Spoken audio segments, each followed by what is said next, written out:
सुनो शिव पुराण की अमर वाणी। सावन शुरू होने से पहले हर शिव भक्त को यह 11 नियम जान लेने चाहिए। सावन में भूलकर भी यह 11 काम मत करना। क्या आपने कभी सोचा है कि एक ही पूजा, एक ही जलाभिषेक, एक ही ओम नमः शिवाय का जाप करने के बाद भी कुछ लोगों को भीतर अद्भुत शांति महसूस होती है, जबकि कुछ लोगों को कुछ भी अनुभव नहीं होता? क्या इसका कारण केवल भाग्य है, या फिर सावन में कुछ ऐसे नियम बताए गए हैं जिन्हें अधिकांश लोग अनजाने में तोड़ देते हैं? आज के इस वीडियो में हम जानेंगे सावन में बताए गए 11 ऐसे नियम जिनका उल्लेख विभिन्न शैव परंपराओं, पुराणों और लोक मान्यताओं में मिलता है। इनका उद्देश्य डर पैदा करना नहीं, बल्कि पूजा और साधना के पीछे छिपे भाव, अनुशासन और आध्यात्मिक अर्थ को समझना है। और ध्यान रखिए, 11वां नियम सबसे गहरा है। बहुत से लोग पूरे सावन पूजा करते हैं, लेकिन उसी एक गलती के कारण अपने भीतर होने वाले परिवर्तन को महसूस ही नहीं कर पाते। तो आइए महादेव का स्मरण करके इस रहस्यपूर्ण यात्रा की शुरुआत करते हैं। लेकिन उससे पहले नियम नंबर 1 को जानते हैं। सावन में शिव पूजा को केवल एक रूटीन मत बनाइए। अधिकांश लोग सुबह उठते हैं, शिवलिंग पर जल चढ़ाते हैं, ओम नमः शिवाय का जाप करते हैं और फिर तुरंत अपने रोजमर्रा के कामों में व्यस्त हो जाते हैं। लेकिन शैव परंपराएं बार बार एक बात पर जोर देती हैं, पूजा केवल हाथों से नहीं, मन से होती है। अगर मन कहीं और है और शरीर केवल क्रिया कर रहा है, तो साधना का गहरा उद्देश्य अधूरा रह जाता है। इसलिए जल चढ़ाने से पहले केवल 30 सेकंड के लिए अपनी सांसों पर ध्यान दीजिए। फिर मन ही मन कहिए, हे महादेव, मैं पूरे भाव से आपकी शरण में आया हूं। कई आचार्यों के अनुसार यही भाव साधना की वास्तविक शुरुआत है। लेकिन सावन में इससे भी बड़ी एक गलती है जो बहुत से लोग हर सोमवार कर बैठते हैं। आइए अब चलते हैं। नियम नंबर 2, शिवलिंग पर कुछ भी चढ़ाने से पहले उसका महत्व जानिए। सावन आते ही लोग शिवलिंग पर कई तरह की वस्तुएं चढ़ाने लगते हैं, लेकिन शैव परंपराओं में हर अर्पण के पीछे एक प्रतीकात्मक अर्थ बताया गया है। जैसे जल शीतलता और समर्पण का प्रतीक माना जाता है, बेलपत्र त्रिगुणों पर विजय और शिव तत्व की स्मृति का प्रतीक माना जाता है। धतूरा और आंख कुछ परंपराओं में शिव को प्रिय माने गए हैं, लेकिन उनका प्रयोग भी परंपरा और विधि के अनुसार ही किया जाता है। इसलिए केवल किसी की नकल करके पूजा करने के बजाय पहले यह समझिए कि आप जो अर्पित कर रहे हैं उसका आध्यात्मिक अर्थ क्या है। कहा जाता है कि जब भाव और समझ साथ जुड़ते हैं, तभी पूजा भीतर परिवर्तन का माध्यम बनती है। लेकिन सावन में एक और ऐसी आदत है जिसे लोग सामान्य समझते हैं, जबकि कई परंपराओं में उसे साधना की सबसे बड़ी बाधाओं में गिना गया है। आइए जानते हैं। नियम नंबर 3, पूजा के तुरंत बाद क्रोध और कटुवाणी से बचिए। कई गुरु और शैव परंपराएं कहती हैं कि पूजा का प्रभाव केवल मंदिर तक सीमित नहीं होता, बल्कि उसके बाद का आचरण भी उतना ही महत्वपूर्ण माना जाता है। यदि पूजा के कुछ ही समय बाद हम क्रोध, अपशब्द, विवाद या अहंकार में डूब जाते हैं, तो साधना से प्राप्त शांति टिक नहीं पाती। इसीलिए सावन को केवल पूजा का महीना नहीं, बल्कि स्वयं को अनुशासित करने का महीना भी कहा जाता है। अपने शब्दों को मधुर रखिए, अपने व्यवहार को शांत रखिए और जहां तक संभव हो अनावश्यक विवादों से दूर रहिए। लेकिन अगला नियम ऐसा है जिसे लाखों लोग हर साल अनजाने में दोहराते हैं, और शायद आपने भी कभी न कभी किया होगा। नियम नंबर 4, सावन में केवल इच्छा मांगने मत जाइए, स्वयं को बदलने का संकल्प भी लीजिए। अधिकांश लोग शिव मंदिर जाते ही एक लंबी सूची लेकर पहुंचते हैं। मुझे नौकरी मिल जाए, व्यापार बढ़ जाए, घर में सुख शांति आ जाए। लेकिन शैव दर्शन एक गहरी बात कहता है, यदि मनुष्य स्वयं नहीं बदलता तो केवल परिस्थितियां बदल जाने से भी स्थायी शांति नहीं मिलती। इसलिए जब भी महादेव के सामने जाए, एक प्रार्थना और जरूर करें, हे महादेव, मुझे सही निर्णय लेने की बुद्धि, धैर्य और सदाचार भी दीजिए। कई आचार्यों के अनुसार यही प्रार्थना साधना को भीतर तक ले जाती है। लेकिन सावन में एक ऐसी भूल भी होती है जो पूजा से पहले ही साधना का प्रभाव कम कर देती है।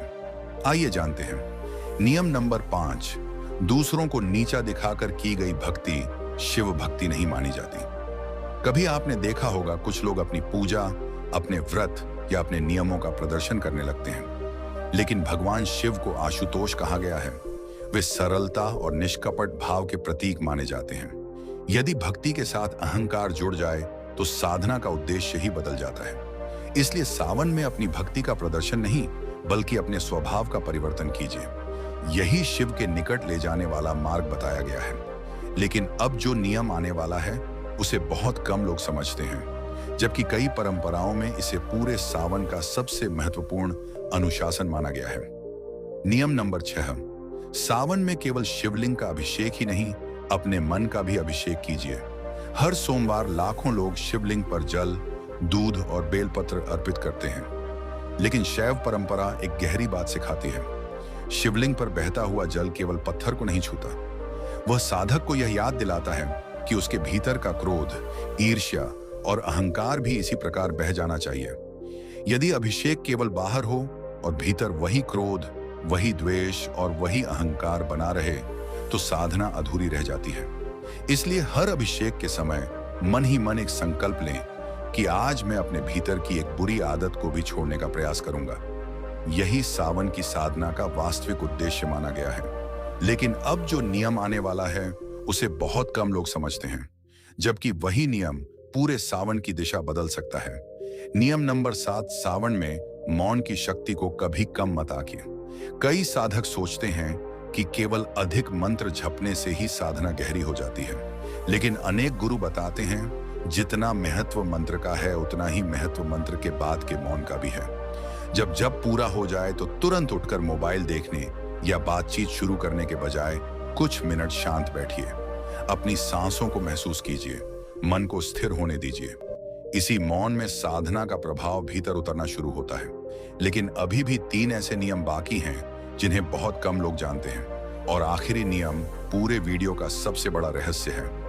नियम नंबर 8, सावन में दान किए बिना साधना अधूरी क्यों मानी जाती है?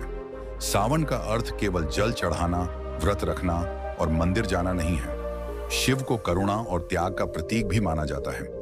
इसीलिए कई परंपराओं में कहा गया है कि यदि आपकी क्षमता हो तो सावन में किसी जरूरतमंद की सहायता अवश्य करें। दान केवल धन का नहीं होता, किसी भूखे को भोजन देना, किसी प्यासे को पानी पिलाना, किसी दुखी व्यक्ति को सहारा देना या किसी की सच्चे मन से मदद करना भी एक प्रकार का दान माना गया है। कई आचार्य कहते हैं जिस भक्ति से किसी और के जीवन में सुख पहुंचे वही भक्ति महादेव को सबसे अधिक प्रिय मानी जाती है। लेकिन अब जो नियम आने वाला है उसे जानने के बाद शायद आप अपनी पूरी सावन साधना का तरीका बदल दें।